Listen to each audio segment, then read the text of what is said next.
like we've gotten here yet. What's the plan? I thought you would be the natural choice to come up with the plan. No, I mean, isn't it established by this point that you're some kind of super genius? Shouldn't your job be to come up with the plan?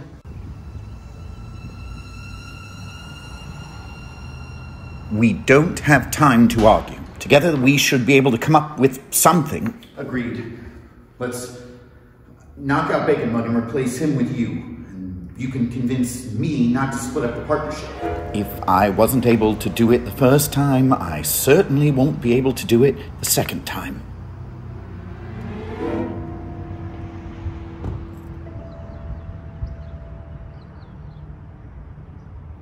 Okay, how about this? We knock me out and replace me with me? And what? The old you never wakes up, realizes what's going on, or do we send him back to the Stone Age? You're right. Looks like we'll have to convince both of us. Where do we start? No, yeah, just here to work on some lessons, yeah. It's definitely strange. Though I do have to say, it seems like people are watching, which I guess is good. Okay. All right, I gotta let you go for now. Okay, talk to you later. Bye.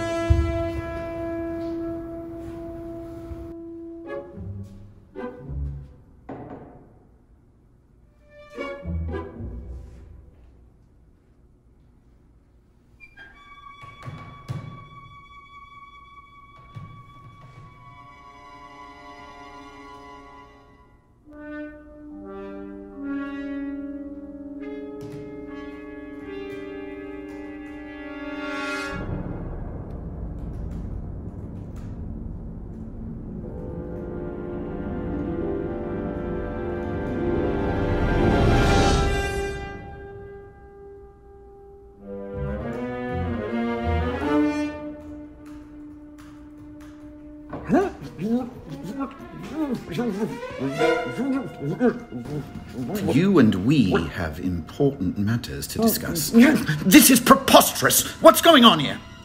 There's no easy way to say this. We're here from the future because one or both of us is about to make a series of decisions that will cause huge repercussions moving forward. I'm talking espionage and YouTube drama, mug against mug, the kind of thing that if you knew someone had just made it all up, you'd have some serious concerns about their psychological health, and we...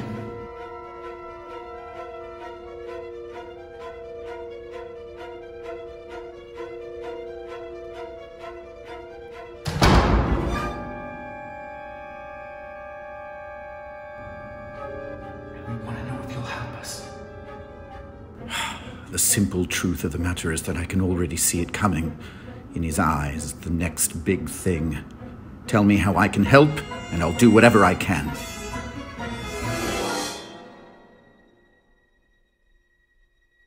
Good morning, guys. All right, today you are going to see the last big idea that we're going to cover in this class. Now, to let you know a little bit about the week, because this can be a little complicated, I'm going to let you know in advance a little bit about the schedule for this week first. First of all, tomorrow you will have your last weekly quiz. In the write-up for today, and tomorrow, for today and tomorrow, I'm going to make it clear what's going to be on that quiz. But I want to let you know in advance, this is not going to be on that quiz.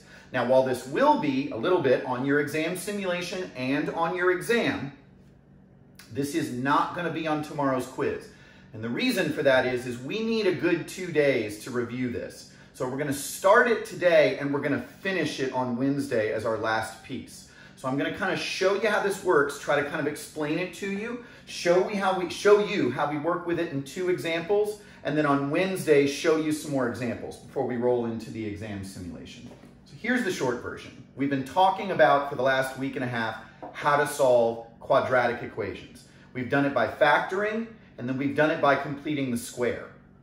But the most efficient method, the version that's time-tested, tried and true, is what we call the quadratic formula. And it's this monstrosity over here in the box. Now, I'm going to tell you right now, for the next day and then Wednesday, all I want you to get is how it works. If you can memorize this form, it is going to make Algebra II a whole lot easier for you when you get to this. So practice this and come back to these videos as you get the chance. So here's the basic idea. So remember, at the end of the day, an algebra equation is solving for a variable, and in most cases that variable is x. And our quadratic form, in its standard form, is ax squared plus bx plus c equals 0. So we've got an x squared multiplied by something, an x multiplied by something, and then some constant. Now, what if there were no numbers and I just isolated x by itself? Now, in your textbook, there's all the math for how we get there. I'm not going to show it to you here because I don't want to confuse you. Just imagine that I moved all the c's over and everything. I did everything I needed to do. I divided by the a's and b's and took all the square roots I needed to take until I got x on the left side by itself. What I would end with is this, and this is what is known as the quadratic formula.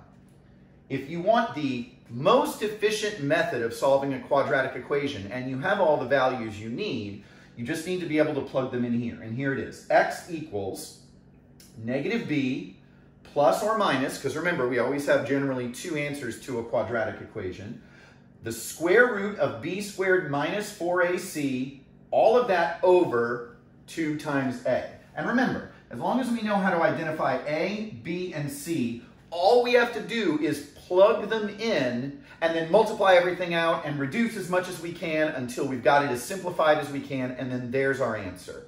So the easiest way to show you would be just to look at an example. So here's an example. 3x squared plus x minus 3 equals 0. Now the good news is this is already in the standard form for a quadratic equation. Ax squared plus bx, this is minus 3 in this case, c, but you get the idea, equals 0. So let's start by identifying what's what. So first off, our a here is 3. Hopefully everybody feels really good about the fact that our b is 1, because even though we don't technically have a coefficient there, we're multiplying by 1. And then our c is negative 3. So now really our job is just to plug all this stuff in and reduce and simplify until we get an answer. So what's that going to give us? Let's just look at what this would look like in its monstrosity form. All right, first, negative b, negative 1 plus or minus the square root of b squared, so that's 1 squared.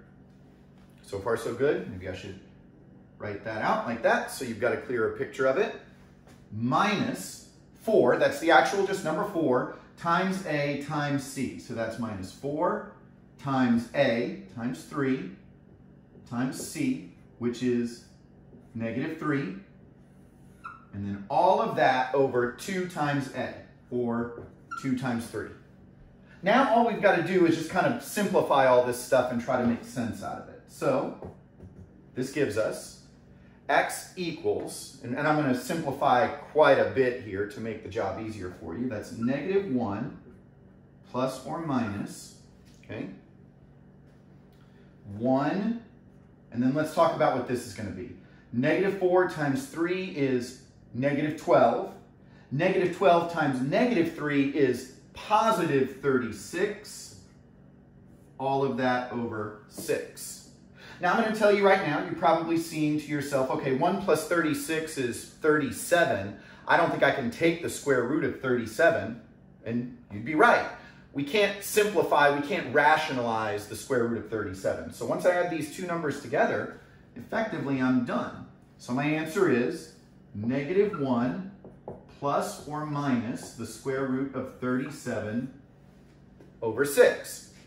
If we look, we can't go anywhere with that. That is as simplified as it can get. We can't reduce the fraction. We can't rationalize the radical.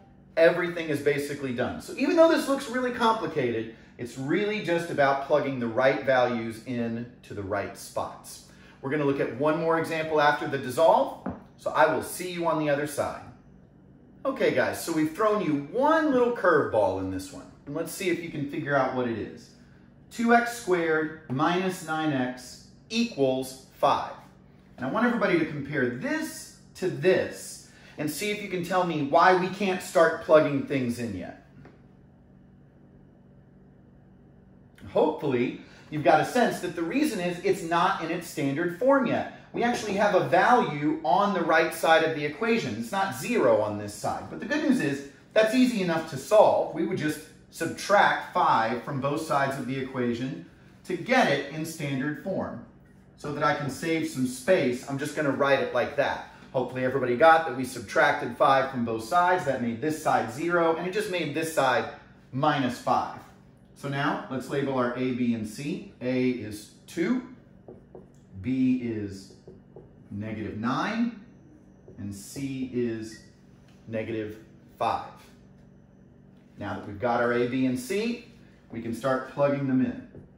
And let's carefully write what we get here. So, -b. Well, remember, b is already negative, so we're going to go ahead and write this as -9 plus or minus the square root of, let's keep going, -9 squared. So far, so good. Minus 4 times a, which is 2, times c, which is -5. Got everything plugged in, simple enough. All of that over 2 times a, and I'm just going to go ahead and write 4 because everybody here should feel pretty good about the fact that 2 times 2 is 4. All right, so let's condense all of this stuff. So what do we get over here?